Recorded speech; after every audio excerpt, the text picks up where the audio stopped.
Meet the Mets, meet the Mets. Step right up and greet the Mets. Bring your kiddies, bring your wife.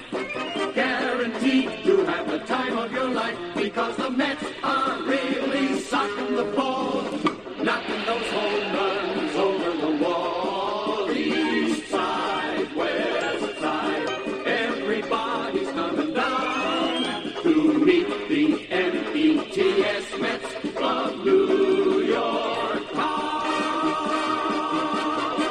Oh, the butcher and the baker and the people on the streets, where do they go? To meet the Mets.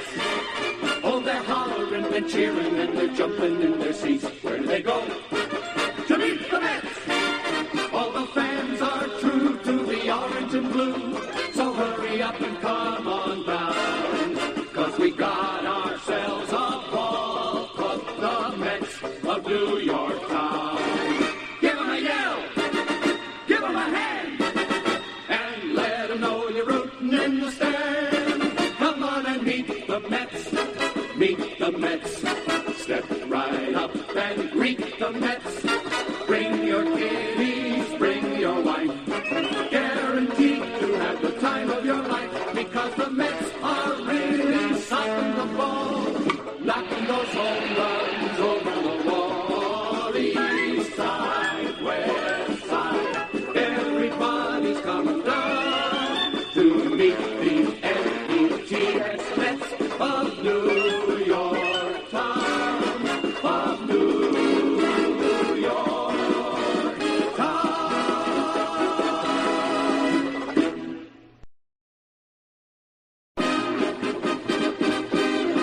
Meet the Mets, meet the Mets. Step right.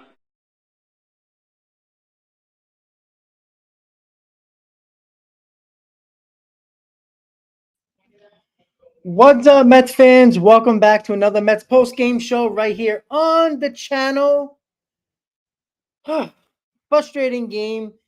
Mets offense only able to get the 2 runs from the Brendan Nimmo home run, swinging on 3-0. And again, I don't know why anybody's upset at the fact that Scott was taken out when he did. For the last couple of days, and including the pregame, they spoke about the pitch limit for Christian Scott, right? You don't like it. I don't like it. The person next to you don't like it. Everybody in the chat does not like it, right? We don't like the pitch counts. We don't like the innings limits, but this is what you fall into when you want these pitchers to come up and pitch in a rotation while you're trying to be in a playoff race to get a wild card spot. This is the situation you fall into. This is the situation you fall into. Regardless of if Christian Scott was going to get through the 6th inning or not, you still got to get through your B and C relievers, which was Hauser, Orzi, and Ottavino, the 3 guys that were available in this bullpen. That was it. Were you confident regardless of what was going to happen? Because I wasn't. The fact of the matter is, if you went into this thinking that Christian Scott was going to give you 90 pitches and 6 1/3 and 6 2/3 innings, wasn't happening. They mentioned this numerous times from a couple of post games, couple of pre-games, and they brought it up on the broadcast before the game started. Again, nobody wants to listen to it, but they said this. They said that they did not want to throw him to 90-plus pitches his first start. It happened to be that way because another similar situation where the bullpen was, we still didn't have Diaz, and the bullpen was used way too much because, well, we had no choice, right? You have to win games. You got to use the bullpen. And Christian Scott's first start ended up being very similar to this start, where the bullpen was very limited. And as much as I guarantee Mendoza, who is an old school guy, would love to extend Scott, this is the plan that they have with these younger arms. It's not just the Mets, it's all around baseball. We watched it yesterday with the Pittsburgh Pirates. For a guy like Ortiz, who was shutting down the Mets, they did not want to overuse him. They had a pitch limit, and they took him out of the game, and the Mets capitalized on it. This is around baseball, guys. And this is what I keep on telling that everybody, including people that I do shows with, talk about, oh, let's bring up Christian Scott. Let's bring up Jose Butto. We can trade Quintana or Omanaya for bullpen help. But how is that really going to help us when you're going down the stretch and you got innings limits and pitch limits on these young arms? That's not helping nobody. This is the problem that you're falling into. That's why when everybody's like, oh, why don't Christian Scott come up? Well, you know what? This is the reason why. He pitches well. You can't leave him in there. They're not going to leave him in there. As much as you don't like it and I don't like it, and we want him in there, they're not going to do it. They're not going to risk hurting these guys. And we laugh at that when they say it, but this is baseball as we know it. It's just a fact. Easy. Again, to me, no. But again, they don't look at it that way. I'm sorry, guys. This is why is everybody getting upset at the fact that this is the way it's been for a while now? For at least 5 years, probably a little bit longer, this is what they've been doing. They have a pitch limit. They have an innings limit. They have a plan before a game with these young arms. It doesn't matter what the situation is or how the gut feeling is. They have this set plan for these young arms. It's just a fact. Sorry, you don't like it. And I don't know why anybody thought otherwise going into this game. They told you what the plan was. Regardless of the situation, they were taking them out. So as soon as they took him out, all of a sudden, I had my boy Hayden on the group chat bitching and moaning about Mendoza. Everybody on Twitter bitching about Mendoza. I come on the stream and I see people in the chat about Mendoza. Guys, this was the plan. Maybe you didn't listen or you didn't care to listen. The fact of the matter is they told you this. The situation does not matter. I don't like it. Trust me. Do I care about one more batter in 6 to 10 pitches? No, his arm's not going to fall off, but they don't see it that way. This is how baseball works, regardless of who they are. If it's the Mets, if it's the Yankees, if it's the Dodgers, doesn't matter. The fact of the matter is they got a pitch limit. They have an innings limit. This is the whole point of me continuing to talk about, yeah, these young arms are great to have in the rotation, but don't expect them to extend them. They're going 5, maybe 6 innings, 75 to 90 pitches. That's it, regardless of the situation.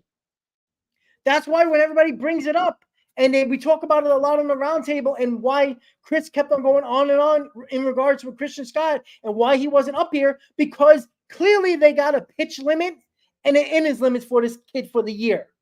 So now this is the whole issue. So you wanted Diekman in the ball game, the guy that can't get anybody out and walk people, right? Eric Oza has good numbers against left-handed batters. He's much better against lefties than righties, right? Unless you wanted Diekman in there wasn't any other choice.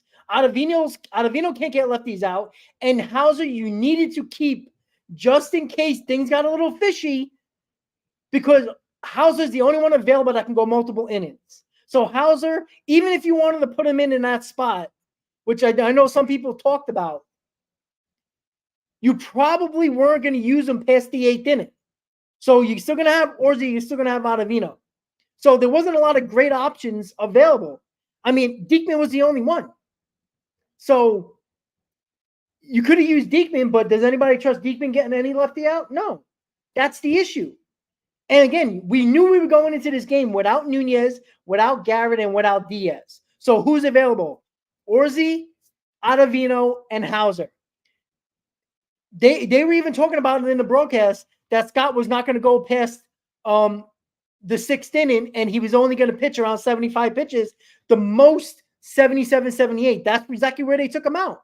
We don't like it, but that's a fact. That was what was the plan. And the plan was going to Orzi in that inning, or at least in the 7th, or sometime in the 6th, to face lefties. He had an opportunity to face 3 lefties in a row. He didn't do the job. Let's talk about Orzi. I don't care if it's his first outing or not. He didn't get the job done, right? These are the guys that are available. Get the job done. Hauser comes in, and the dam opens up. Hauser could have limited the damage. He didn't. He didn't do the job either. So, well, Alan, right now, no. It's very tough to think that. But again, right, this team has been winning despite. Now, do we forget that during this whole stretch, the Mets had no bullpen anyway, and they still came back to get back to 500, 11 games under. So this is not the end all be all, right? It sucks, but they're still winning games despite the bullpen. Do we need reinforcement? Do we need help? Absolutely, but help's not coming right now. It's not coming for us. It's not coming for the Padres. It's not coming for any team until probably right after the All-Star break. Once the All-Star break happens, then you're going to see probably things starting to move a little bit, a couple of rumors here and there. But right now, you got what you work with. It's unfortunate that Mets have multiple injuries with names that they needed in this bullpen, and 3 of them are out. Smith, Foley, Raley. Those 3 guys are main pieces in our bullpen that you don't have. Foley might be coming back soon, but you don't have him right now. And Smith and Raley are done for the year. And then you also lost Diaz for 10 games. So all of that is a huge loss, and it's very hard to replace in-house right now, right? You can probably do it at the deadline, or around the deadline, but you can only do in-house right now. And you can only have, and I'm sorry, nobody in baseball has depth of good pitchers for a bullpen, 3 or 4 guys in. Maybe 1 guy, but not 2 or 3. You just don't. You just don't. You're going to get guys that are barely major leaguers or guys that have not been proving it, like Orzi. He might be a good bullpen on down the road, but right now, he's probably not ready. That's it. And that's the unfortunate part. That's the unfortunate part, guys. And, we keep on, beating around the bush like the Mets are using the guys that they wanted in this bullpen and they're not doing the job. It's not the case. They're bringing up everybody they possibly can to fill roles because of these injuries. They're not doing the job. I'm sorry. Nobody signs 4 or 5 guys to keep in the minor leagues that are very good just in case of injuries like this. It doesn't happen. If that's the case, those guys that you signed as depth would be either in the Mets bullpen or somebody else's bullpen helping their bullpen out. That's the fact. So for everybody who's like, oh, let's blame Mendoza. What is he supposed to do? There's really nothing. And even Stearns can only do so much. He can get guys like Gage, like yesterday, for cash considerations, who is a guy who has a 4.5 ERA. That's the guys you're going to get right now. So you're not getting quality arms in the pen until at least another week and a half away. So unfortunately, you got to go in-house. And maybe you can find 1 guy in the minors that can help this bullpen out, but you can't replace 2 or 3 guys from injuries and replace them from guys in the minors and expect them to be really good. Because if they were really good, they would be on the Mets bullpen or they'd be on another team in the bullpen. That's it. Like, there's nothing else you can do. But going into the game, you guys should know better. You're not stupid. You guys should know better. The fact of the matter is, we knew going into this game, no Diaz, no Nunez, no Garrett. So who's available? The 3 guys that were going to pitch, because Scott was going no more than 6, no more than 75 to 78 pitches. That was a fact. They told you that in the pregame. They talked about that a few days ago, and they talked about it multiple times with Blevins and Cohen on the broadcast. So if you weren't listening or paying attention, that's on you. You got all bent out of shape when you should have known the plan. Regardless of the situation, they were taking Christian Scott out. Just because it was a situation you didn't like, or I didn't like, it is what it is. I agree, Easy. I think Mendoza's a little bit shaky with the bullpen moves, but I'm sorry. Which manager would not have bad decisions when you have nobody to trust? Sorry. I'm sorry. When you look in the bullpen, oh, where's Drew Smith? Oh, shit, he's not there. Oh, look, we're Raley. Oh, no, he's not there. Oh, wait, Shohei Foley. Nope, he's not there. Oh, Diaz. All right, he's not available. Oh, shit, that's not good. And then you look at your paper. Oh, man. Diekman, Ottavino, Hauser, and Orzi. That was your 4 pitches you had. How do you feel about going to any of those guys in any position? So we talk about Mendoza like he's putting in Drew Smith and Raley in different spots and bad spots. But he's not using those guys. He's using Orzi, Hauser, Ottavino, and who's the other guy? Diekman. That's the guys who were available. Yeah, easy. Yeah, I'm pretty much on board with that. But it worked out, and regardless, they won the game. So Diaz was going to be in the 9th inning, regardless of what Mendoza would have done in the 8th inning if he would have kept in Nunez or not. So that has no effect on today's game because Diaz would have been used in the 9th inning anyway. So that's the issue. Yeah, exactly, committee. These guys didn't come through, right? Orzi, right? We keep on saying, just keep on bringing up arms from the minors. Let's see if somebody works out. Well, everybody they tried is not working out. Like, somebody's got to step up. How about stepping up, right? Orzi, right? That ball, unfortunately, was a ground ball. He was out of the inning. It was hit too slow to get to Les. He would have been out of the inning, right? But what about Hauser coming into the bowl game and limiting the damage, keeping it to a run or two instead of 5 runs, right? Big difference. Yeah, explosive. See, it's not about getting hyped about this team. It's just that the National League's not good enough to be overly concerned about the Mets falling out of it in 2.5 weeks before the deadline. It's nearly impossible unless they go on like a 10-game losing streak because they're winning 2 or winning 3, losing 2. They're winning 4, losing 2, right? So they're going to be around this 500 mark, which you're going to be right in the mix in. So it's not about being excited because the team's so good, but it's because of the National League not being good that I'm not too concerned. Would I like them to be better? Yeah, absolutely. Yeah, easy. I understand that. A lot of people were. But it still wasn't affecting today. We won. Yesterday's irrelevant. Yesterday's done. Regardless if we won or lost, yesterday was over. So it wouldn't affect today's game. I know you're harping on it a little bit, but it's done.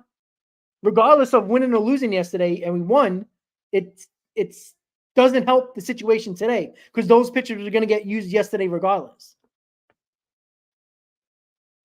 Well, yeah, explosive. Again, I agree. It's an easy part of the schedule. It is, and we do have one of the easiest schedules in July. But we've heard this story before. In September, we were supposed to have the easiest schedule in September in 2022, and we didn't do that good, right? So it's baseball, guys. You can look at the schedule all you want. You're going to lose games against bad teams. Only Arizona is in front of the Mets, and it should be a winnable homestand coming up. Yeah, it should be, Mike. Absolutely. And again, like nobody's really running away with these things, guys. Even the Atlanta Braves are not running away with anything. I know it's way ahead of that of where we are, 5 games, but again, the second and third wild card is in striking distance probably for the rest of the year. It's very hard to maybe one team might jump ahead a lot, and you might have one wild card team to deal with, one wild card spot to get. But I don't even think so because look, everybody like a team will get hot, and then they will lose like 7 out of 10 and be right back where they are. And it's been like that for look. We're almost where we played more than half of the games already of the year. Why do we think the other half is going to be much different? Like these teams aren't going to come through a different, get 4, 5, 6 different players to completely change their roster. Maybe 1 or 2 guys, but I mean, the Padres bullpen is not good. You saw their games against the Diamondbacks. The Diamondbacks have major issues. The Mets have major issues, right? The Atlanta Braves are still trying to find their way, and they still aren't as good as they were earlier in the season, right? I mean, all these teams, right? The Pirates, the Nationals, right? Teams that the Mets split against, but they're not that good. They're probably going to be behind us the rest of the year, right? So there's like 1 or 2 other teams along with the Mets, and probably most of these teams that are behind us are probably going to be sellers. So they're going to be irrelevant. So that's the other thing too. Alan, that's 100% right. Explosive, I don't really care. I don't care what Pete does. I really don't. You know what I don't care about?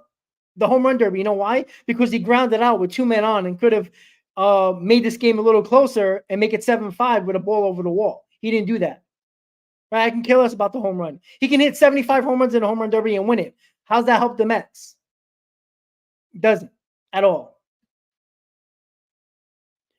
Well, easy. See, that's the thing, right? I would love for Stearns to be a little bit more aggressive, but in my mind, I care about 2024. 2025, we can all be. There could be an asteroid coming in 2025 for all I care. Right? 2024 is where I care about. I'd rather be more aggressive now because we've seen it the last 2 seasons. The Phillies were aggressive in 2022 at the deadline, getting a couple of bullpen arms that they needed. The Arizona Diamondbacks and the Texas Rangers, both teams that were struggling. The Rangers lost their division, and the Diamondbacks were almost not able to make the playoffs. They made multiple moves at the deadline to help their team out, and they did what they needed to do. The Mets need to do that. They're one of these teams. There's no reason why the Mets can't be the Arizona Diamondbacks or the Philadelphia Phillies of 2022, who were teams that were dead in the water where the Mets were at some point and were a team hovering around 500 and went on a run after getting a couple of pieces at the deadline. There's no reason why the Mets can't be that team. Right? It's possible. Not saying that it's going to happen, but we just assume that it won't happen because we're Met fans. But it is possible. So is it going to be uber aggressive? I don't know. You know, it depends on who he sees as assets for this team and assets that are tradable. Right? I believe Beatty is only going to be on the block. I think McNeil is going to be on the block. Right? How many prospects is he willing to give up? I think anybody in our top 5 is probably untouchable. I think 6 through 20 is probably doable. And Beatty is, I don't consider him a top prospect anymore because he's played enough in the majors where he's just part of the team and still a guy that has some upside. You might get a team to believe in his upside and get a bullpen on him like we're talking about in the chat, like Scott, right? Tanner Scott, a guy like that, right? You know, the Marlins, looking at Brett Beatty, they wanted him for Luzardo. The Mets didn't make that trade. And I would be shocked if they still wouldn't want him. He got 4 years of control still. They love that. They didn't care less about the talent. Even though he still has upside. And I think a place where he's not dealing with a tremendous amount of pressure, he'll probably be better. But yeah, you can get a Tanner Scott. Why not? Right? You can get, look, there's going to be a ton of arms available. Again, there's going to be teams that are behind the Mets right now, like a team like the Pirates, probably the Nationals with Finnegan, right? The Nationals, maybe the Giants, probably the Pirates, obviously the Rockies, obviously the Marlins, right? There's going to be 5 or 6 teams that are behind the Mets right now that are probably going to sell. So you're not going to have to worry about those teams trying to catch you. They're going to be selling. So there's going to be teams like the Padres, the Cardinals, the Braves, the Mets, the Diamondbacks, and probably maybe one more team. Let me just double check. Let me just give you an outlook so we can understand that there's probably going to be 5 teams that are going to be going for these wild card spots. Let me see. Just give me a second, guys. Let me just pull it up. All right, here we go. So probably the Giants maybe would be the other team that are going to not probably sell. But the Pirates, the Cardinals, the Nationals, the Cubs, the Rockies, and the Miami Marlins. So 1, 2, 3, 4, 5, 6 teams are probably going to be sellers at the deadline. The Giants, Mets, Arizona, the Giants, Mets, Diamondbacks, Padres, and Cardinals. Those are the teams that are probably going to be buyers at the deadline. Maybe the Giants. They're kind of 50-50. Right? All those other teams from the Pittsburgh Pirates, from the Reds, Nationals, Cubs, Rockies, and Marlins. All those teams are going to be probably sellers. Or sell off guys on 1-year deals or sign up guys that are arbitration eligible that they don't want to pay. So, yeah, but Mike, that's the problem. They're probably going to be too late. Are they going to be buyers waiting for they're already 5 games out. By the deadline, they might be 8 games out. Right? I mean, this can change quickly. We all know that. But as of right now, there's probably about 5 or 6 teams that are going to be sellers. So you only have to worry about 2 or 3 teams, maybe 4, that are going to be fighting for those 2 or 3 wildcard spots.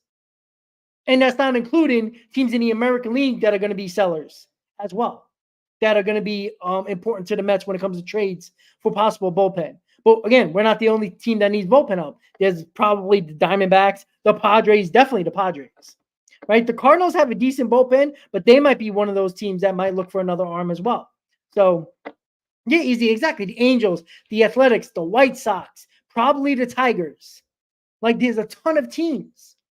Maybe even the Rays, who are kind of not in it anymore. So there's a ton of them.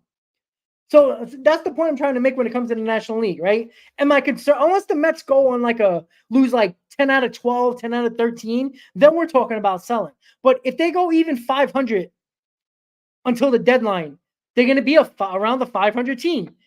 Game under, game over, or right at 500, just where the rest of the NL is, except for whoever's in the 2 wildcard spots that are a couple of games over 500, right? There's been no team in the second wildcard that has been better than 5 games over 500. So do I expect them to be? No, because it's been more than 90 games already. It's been more than half a season already. I don't expect it because they're not good enough to continue to go on these crazy streaks. The Mets have 2 of the best streaks in the National League in baseball, winning streak, winning stretches in the National League. There's only 2 teams that have that, was the Phillies and the Dodgers. The Mets, who are not even in a playoff spot right now, have 2 of the longest winning stretches over a 3-month span. After they were 0-5, and they went on that nice 2.5, 3-week stretch, and this recent one when they went through the end of May all the way until the first week in July. They have that. They have that stretch. Good teams, or at least teams that are probably better than they are, better than they're showing right now, don't do that. Bad teams don't have stretches like that. 2 stretches. You know what I'm saying? So it's going to be very interesting. Like, I do think if the Mets are where they are now at the deadline, they're going to be buyers. Now, it's going to be the matter of how far is Stearns willing to go?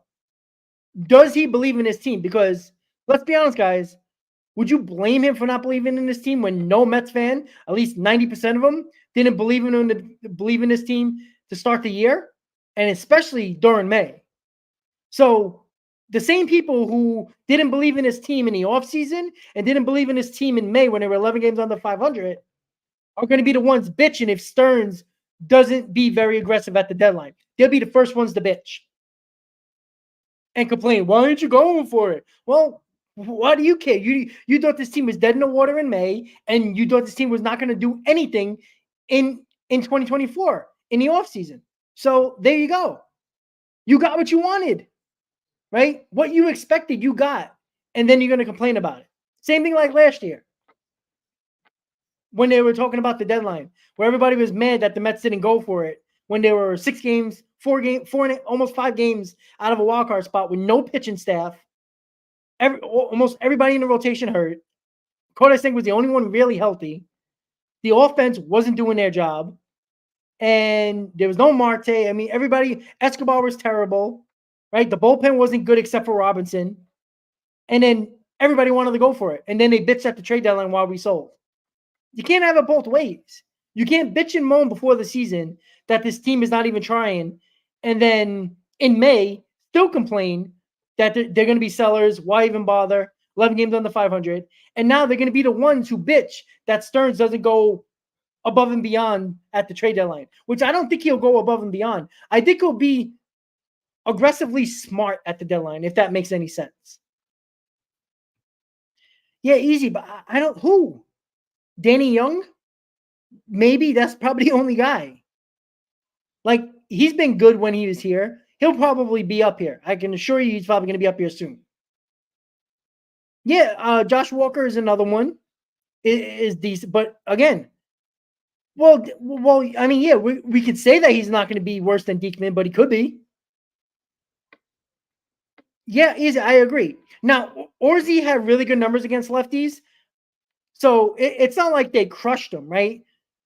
Reynolds walked on a pitch that should have been a strike, and that should have been called strike 3 to end the inning, and the Mets would have been still ahead or still tied in the ball game. And then Cruz hits a missile it's very hard to get Cruz out. And then Tellez hit a slow ground ball that should have got him out of the inning as well. So it's not like Orsi got rocked, So let's give a little bit of a leadway to Orsi. He didn't pitch bad. He got a called ball that should have been a strike that should have struck out Reynolds and ended the inning. And then O'Neal Cruz hits a base hit, and the next batter Tellez hits a ground ball to third that was too slow for Tellez at first base. Like, if Orsi would have got rocked, all right, this guy also sucks. But he actually did he almost got out of the inning, and almost is not good enough, but it's not like he got hit hard. Besides Cruz's hit, he didn't get hit hard. Hauser was the one that came in and basically let the water in. Like, I mean, Jesus.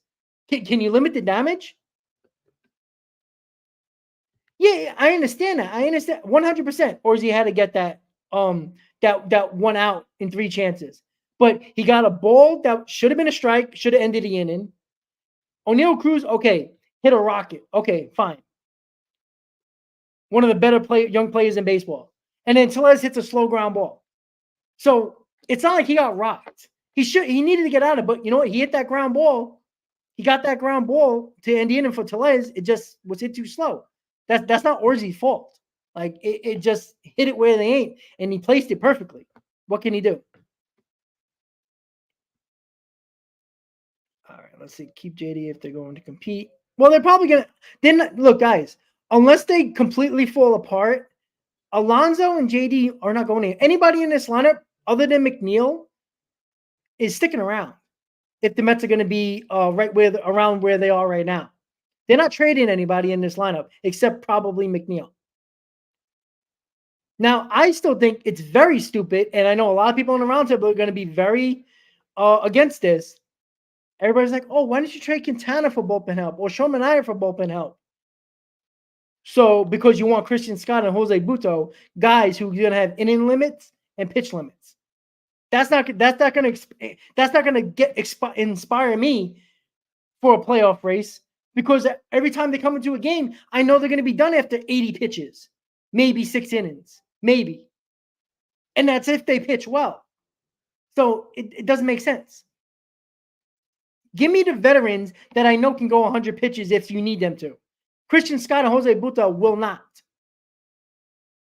because they do have innings limits and they're going to have a pitch count. They will.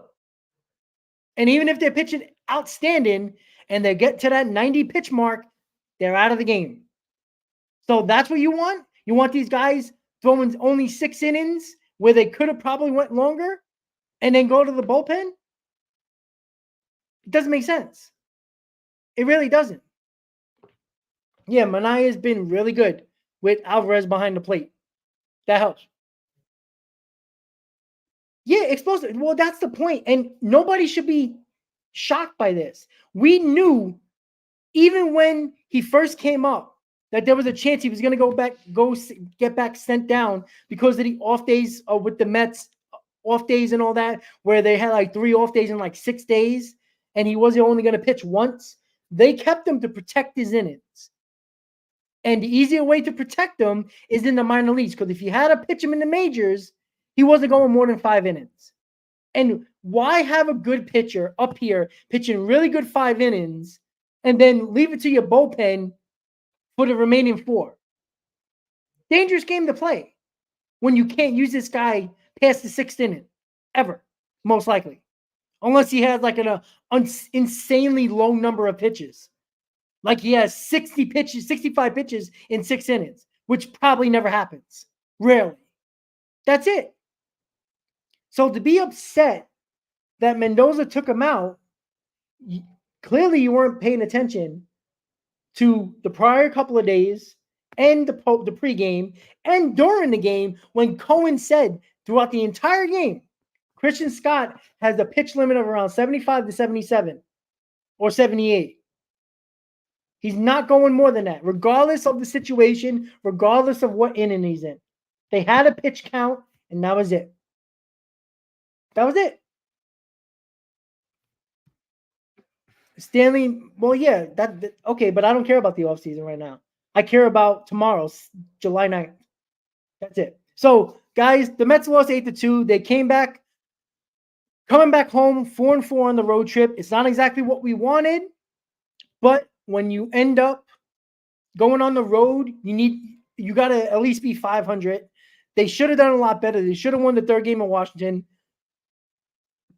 Excuse me. They had an opportunity to win today. It got out of hand.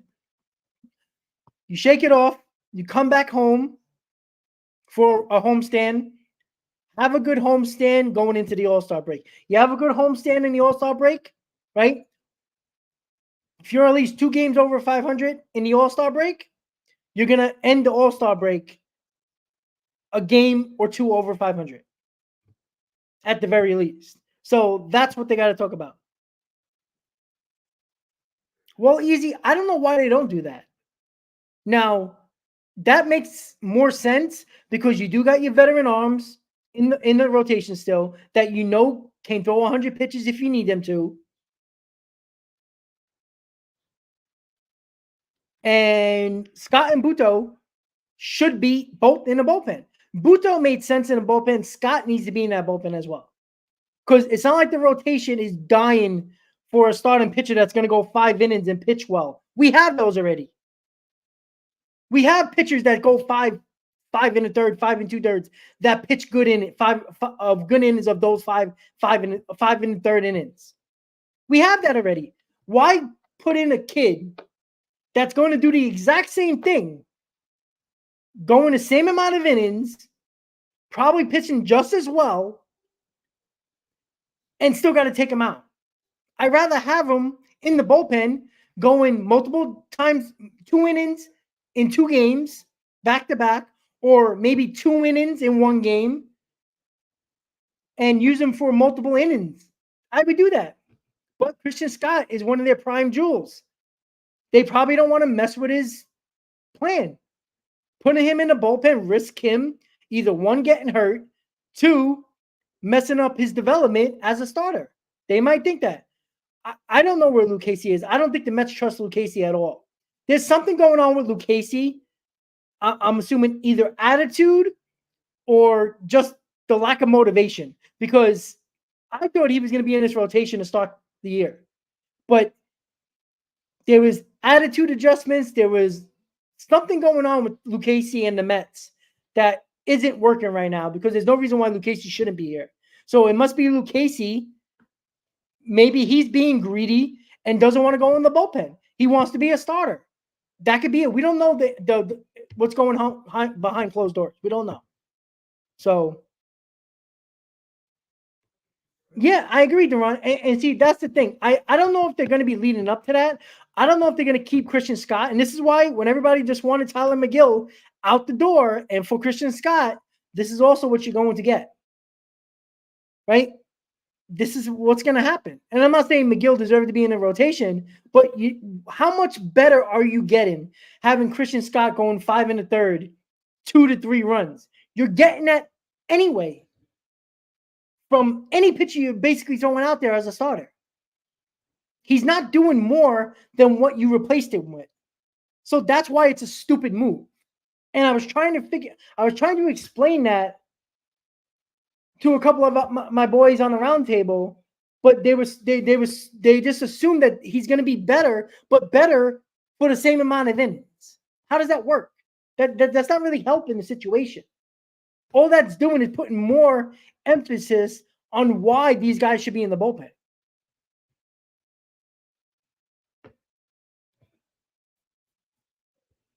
Yeah, well, Patrick, that's the issue too with him. See?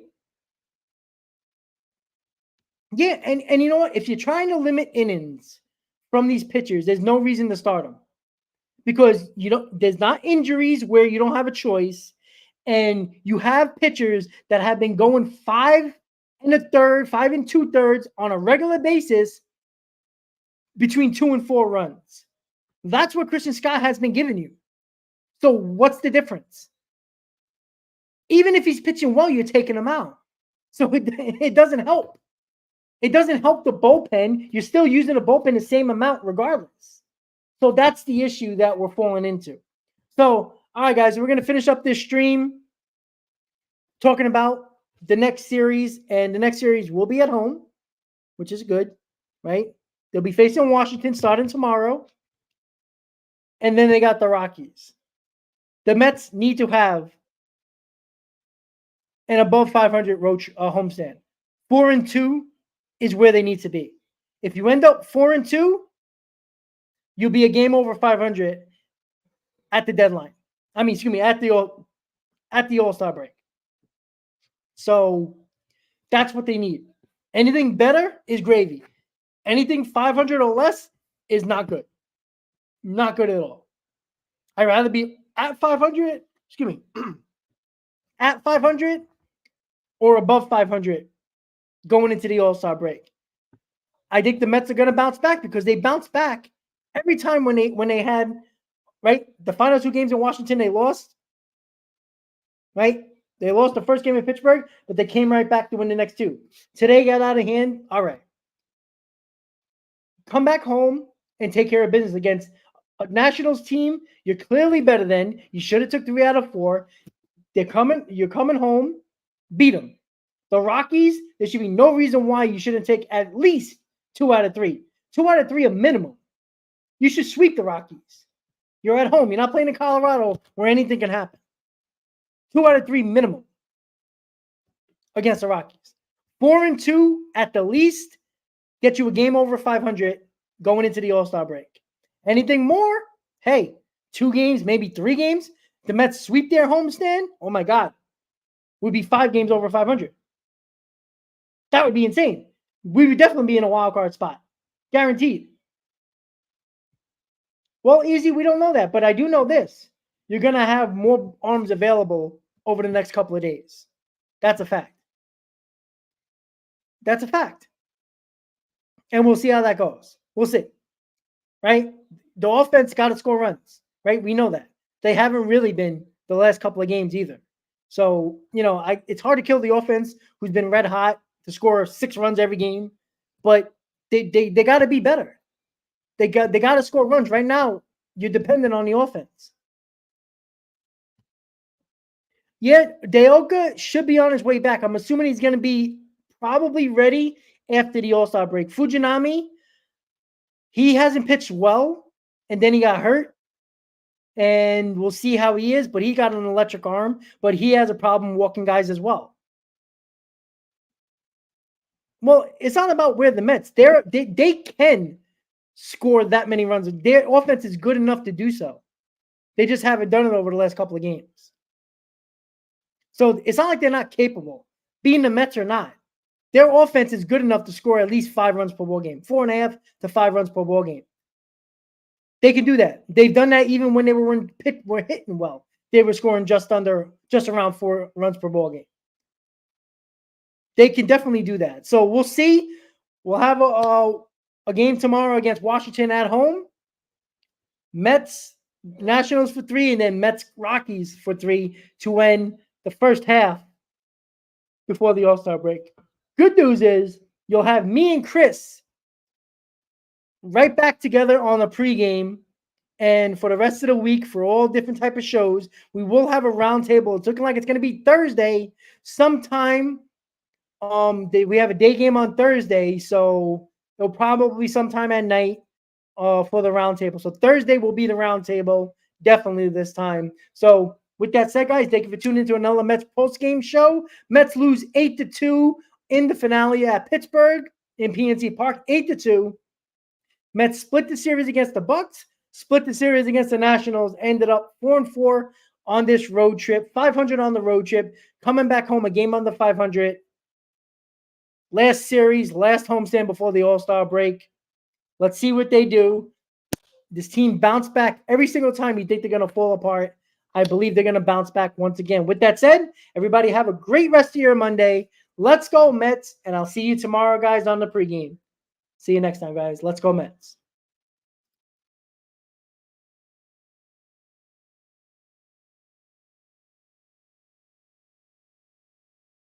The Mets step right up and greet the Mets. Bring your kiddies, bring your wife. Guaranteed to have the time of your life because the Mets are really sucking the ball.